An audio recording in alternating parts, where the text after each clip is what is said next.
Hi, hello. Welcome to my YouTube channel and my very first video. My name is Christian Brewster.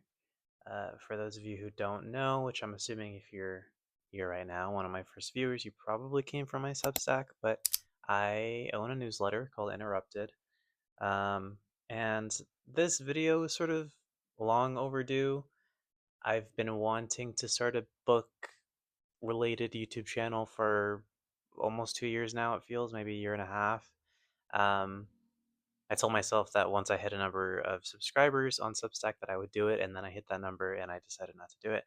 But uh, good thing about right now is that I got fired from my one of my jobs, so I decided why not just do it now? Because the economy is so bad, I started pursuing my dreams. This first video, just so you can get to know me a little bit better, I'm going to be doing what every other book YouTube channel has done from the dawn of time, which is break down some of my favorite books that I've ever read. Um, Now, this list of mine changes depending on the day, depending on the month. Uh, Last month, I would say that Babel was one of my favorite books of all time. Now, I wouldn't say so, but it changes. So, I'm going to start off with um, some books, two books that uh, I don't think are ever going to change from my favorites. Um, the first one being something that I'm sure you've heard about a million times by now, especially if you're watching a channel like this, which is Normal People by Sally Rooney. Um, for those of you who don't know, Normal People is about two young people, Connell and Marianne. The book follows them from high school uh, up until college, and it's basically following their relationship, how Connell treated her poorly in high school, and how the role of the unpopular girl and the jock popular guy sort of switched when the two of them ended up going to the same university, uh, where Connell ended up being the unpopular one in a sense, and Marianne ended up thriving, and how that dynamic sort of changed their relationship over the course of the next few years. Um, and look, Sally Rooney, I'm sure you can see it right here. I have Beautiful World, Where Are You, and Intermezzo. I've read Conversations with Friends. I'm going to be honest, I kind of despise that book uh, because I think, for me personally, Sally Rooney's writing could be very I don't want to say robotic, but very sparse, to the point, which is just her style, and I respect it. And I think it works very well in Normal People, and actually also in Beautiful World, Where Are You? But it's not always for me, especially when it comes down to characters that are supposed to be very grounded in reality, which 9 times out of 10, I think she does a really great job of doing so. But sometimes it is also just very frustrating and annoying. Uh, and Normal People has certain tropes that it relies on, like miscommunication, which I think is really, really annoying when other authors try to do it. Less skilled authors, I mean. Um, but something about Normal People, she kind of just knocked it out of the park, I think. Like when Connell and Marianne are being annoying and frustrating and not communicating properly, or just making all of the worst decisions you could possibly think of that I just in a million years would never do, I still completely understand them. And I think the way that she shapes the context in which those things happens is perfect. Um, Again, her writing style isn't always for me, but I think it works really well here. Um, I don't really need to sing Normal People's praises anymore. Everybody loves it. Everybody knows it. And yeah, that's my first pick. My second pick is Clara and the Sun, which I don't know if you've seen recently. There was a trailer for a movie adaptation of the book starring Jenna Ortega, directed by Taika Waititi, whose filmography is a little hit or miss for me. Um, Personally, I saw the trailer and wasn't that moved by it. And actually, I'm a little bit worried about the quality of it, considering Taika Waititi hasn't made a good movie in I don't know how many years. But I'll wait and see. All that being said, Clara and the Sun, the book, is fantastic. Kazu Ishiguro, I might be mispronouncing his name, but he is an amazing writer. I also have Never Let Me Go, which truthfully, I think having read Clara and the Sun first, it was sort of hard for me to to get out of my head about that because this book to me was so moving and so effective, to the point where Never Let Me Go didn't really hit as much. I know a lot of people would say otherwise, so maybe I should revisit it. But in any case, Clara and the Sun is basically about Clara, and an artificial friend, as the book calls her, um, who is basically bought, and her job, in a sense, is to take care of a little girl, um, and she wants to sort of save her and protect her, and she has these crazy grand ideas on uh, the sun's role in keeping this girl healthy, and it's a very existential book, but gosh, the writing is so beautiful and so magnificent, and um, I'm always recommending this book to people, especially people who want to get into reading again. Maybe they've been in a reading slump. It is so easy for me to recommend this book because one, it's not super long, and two, the writing is so beautiful and so moving, uh, and also uh, not too much. I think literally anyone can read this book and get something from it. It's a wonderful book, and I definitely recommend it for any of you who haven't read it, especially people who have actually read Never Let Me Go. I'm curious to hear your thoughts on this one because I know it is very different. Um, I will say though, on a side note, Never Let Me Go, the film adaptation with, I think, Carey Mulligan is in it and Andrew Garfield, is really good. Um, I think one of those rare instances where I found the adaptation to be a little bit better than the book. I don't know if that's a hot take. Maybe maybe I'm just a meathead, but you know. My third favorite book, and this is where we start getting into the territory of where it's like, depending on my mood, these things change. But Stoner has been, well, Stoner has been climbing up the ranks for a while now. I've actually just finished rereading it, and it sort of solidified in my mind again why it's one of the best books I've ever read.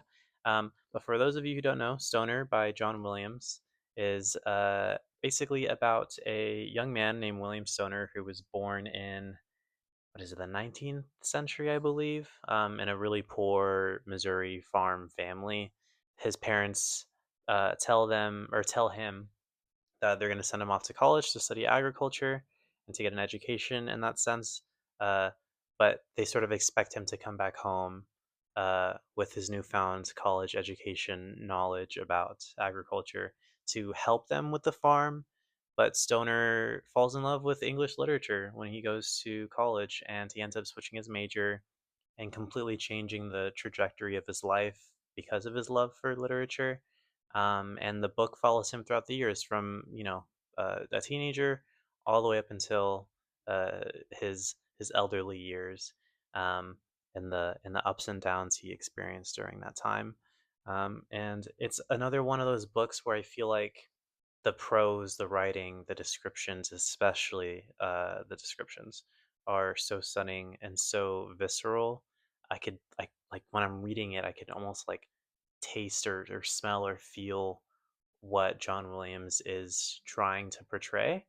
Um, and it reads like a classic novel, but not in an intimidating way. When I say classic novel, I mean like it feels almost like a lost art. I'm sure a lot of you understand what I mean when I say like there's a lot of contemporary literature now that's amazing, fantastic. I love it. I mean, some of the my favorite books are contemporary literature, but there's a certain style of writing that I feel like has been, I hesitate to say dumbed down, but considering there is a literary crisis right now, I think a lot of authors do sort of limit their vocabulary or simplify their writing to sort of appeal to a larger audience. And I feel like Stoner does not do that whatsoever, but it also still remains accessible. Um, and and it's a perfect book for anyone that loves literary fiction like me. A literary fiction, before I joined a book club and started reading all kinds of different genres, was my favorite genre.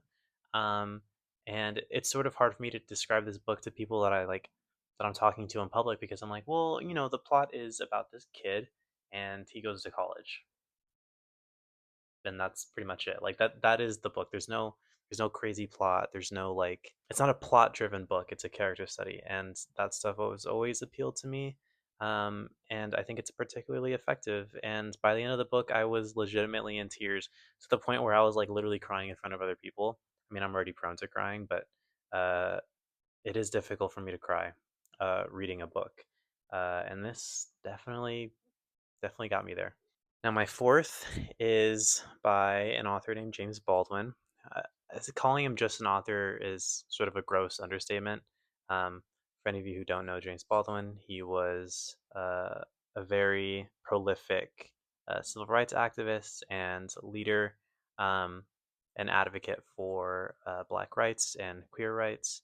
And he also just happens to be one of my favorite writers of all time. Someone who I wouldn't have really known if it weren't for my mom who introduced me to his writing.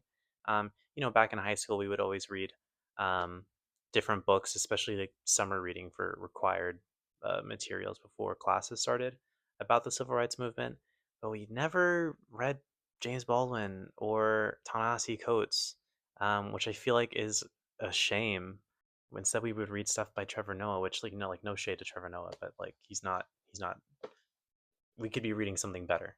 James Baldwin is amazing, and my pick is Giovanni's Room, um, which he's written a lot of different kinds of books. This one is fiction, and it takes place in 1950s Paris, and it follows a young man who is kind of cheating on his fiance slash wife um, with a man named Giovanni, and uh, the book is basically following their secret relationship, um, how the protagonist has impacted Giovanni in both positive ways and, more importantly, negative ways. Um, the book tackles identity and queerness and love and race and so many ways, in a way that only James Baldwin can do so perfectly. Um, I mean, gosh, I could pull literally any quote from any of these pages. And yet, when one begins to search for the crucial, the definitive moment, the moment which changed all others, one finds oneself pressing in great pain through a maze of false signals and abruptly locking doors. That is like such a simple sentence, but the way he writes it is so, only he could do that. Um, as for a contemporary author who sort of gives me that same feeling, I mentioned him before, Ta-Nehisi Coates. I think of him as a living, breathing version of James Baldwin. Um, Obviously, he's different in his own ways, but if you're sort of looking for a book that is a period piece and really, really dedicates itself to its themes and characters, and it isn't afraid to put you in the shoes of a character that you probably won't like at all, who's objectively a bad man, um, then yeah, pick up Giovanni's Room. It's a classic for a reason. So for my final uh, favorite book of all time, I actually lied to you. I said that there was going to be only like two books that were never changing, but this is a third one. So um, this one has been a favorite of mine since high school. Maybe I have like rose-tinted goggles on. Um, but I've reread like half of the book somewhat recently, and my opinion just hasn't changed whatsoever. If anything, it got a little bit stronger. Um, and that is Catch 22 by Joseph Heller. I'm sure most of you know what this book is about at the very least. Um, and let me clarify, I'm not like a World War II nut. I know there's a lot of like men out there specifically who just adore the history of World War II and know everything about it, all the policies, all the wars, all the battles. Like, that's all interesting stuff. Don't get me wrong. I have another uh, war novel actually in memoriam, but maybe I'll talk about that in a different video. Um, yeah, I'm not that kind of person, to be honest. Uh, but Catch 22, I think to me, immediately grasped me just because of how darkly hilarious it can be.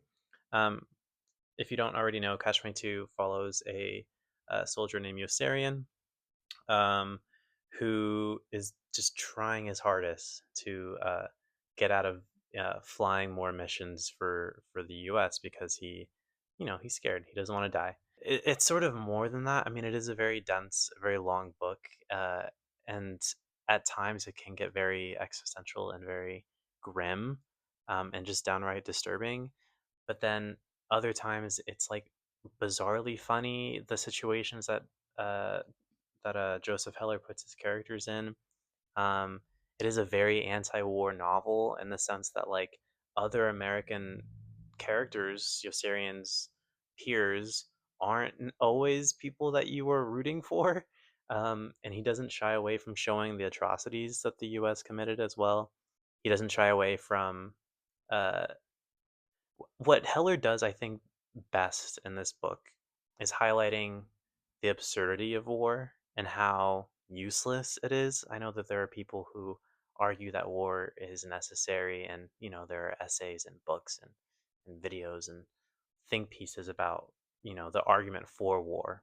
Um, and one can argue, I think, easier than other wars that World War II was necessary, but he still does a very good job of showing how absolutely ridiculous it is and how so many young people died for what.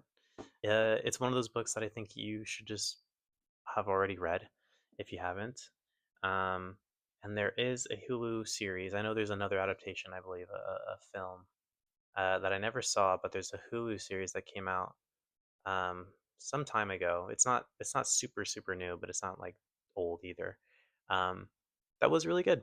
I wouldn't say it even touches the book, but it is really good. I think it's a faithful adaptation.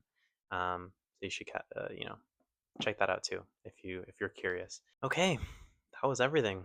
That was my top 5 favorite books, and I guess that's the end of my first YouTube video. Cut me some slack. Again, my first time doing this. I'm not used to this. Didn't write a script. Never planning on doing that unless I'm doing like a well-researched video and I need like notes. Obviously, I would do that, but just kind of straight off the dome.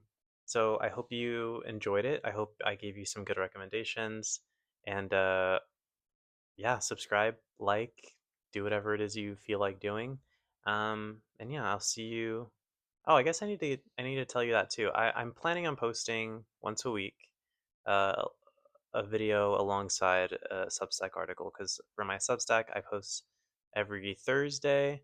Sometimes I should have changed the days, but I always post once a week. Um, I'm planning on doing the same for my YouTube channel. I post an article, a piece, and then I'll be posting a YouTube video alongside it. So that'll probably be Thursdays or Fridays, I'd say. But don't hold me to that because that might change. Um, but yeah, thank you for watching. I'll see you next time.